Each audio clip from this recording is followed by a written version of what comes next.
Does fasting actually work? So one of the questions we get very commonly is fasting actually benefiting us? And how long do we need to fast in order to get those benefits? So let's have a look at the timeline of fasting.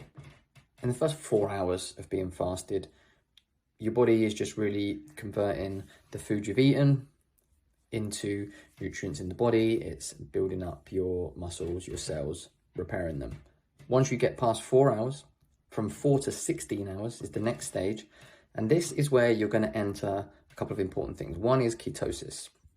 So depending on the makeup of your diet will depend on how long it takes you to get into ketosis. So if you're eating a low carb or ketogenic diet, you're going to get into ketosis at the beginning of this stage because you're probably already in ketosis. If you're eating a high carb diet, it's probably going to be the end of the 16 hours before you get into ketosis. But that's the area where you're going to hit that. Ketosis means that we're burning fat for energy. So our glucose and our insulin are nice and steady. The glucose has been used up, and we're using ketones for energy, which is a very good, very pure energy, which we get from burning fatty acids. And it's great for the brain, great for your body. So it's really good to get into that. And it also is going to start to burn your body fat. So that's also good for things like weight loss. The other important thing that we get into in this period is autophagy.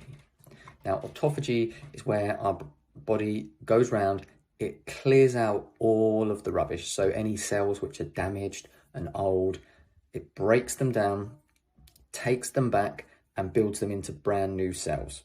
So this is really important for our health. It's a process we need to be doing regularly. If it doesn't happen, that's when you start to get the build-up of stuff in your body that shouldn't be there, and things like tumors. So autophagy is really, really important to keep our body nice and clean. Moving on to the next stage, which is about 16 to 24 hours. So heading up to a full day. Now here, autophagy is just continuing to rise, getting even more benefits out of that.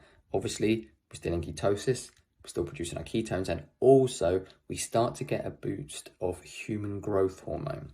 So if you're someone who's trying to build muscle and you're worried about fasting and worried about, well, I'm going to lose my muscle if I fast, you won't.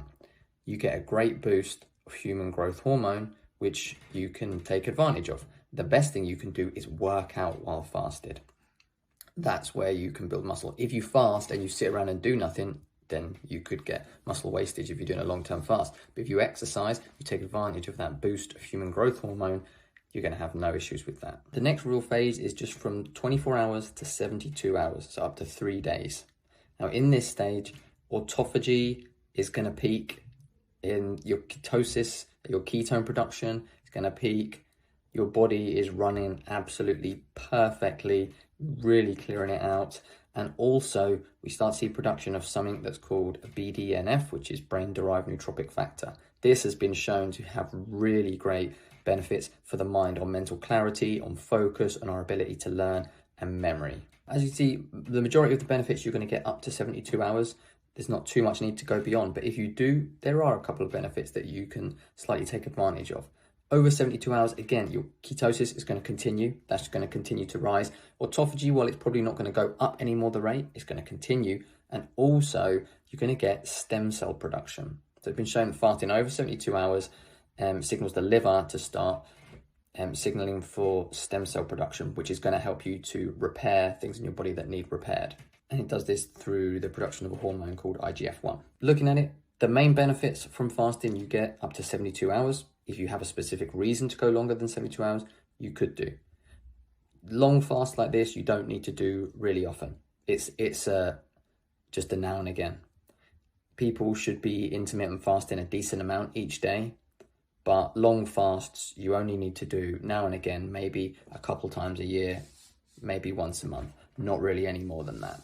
But hopefully that's educational for you in the benefits of fasting, and you know what kind of timescales you need to aim at to get the results that you want.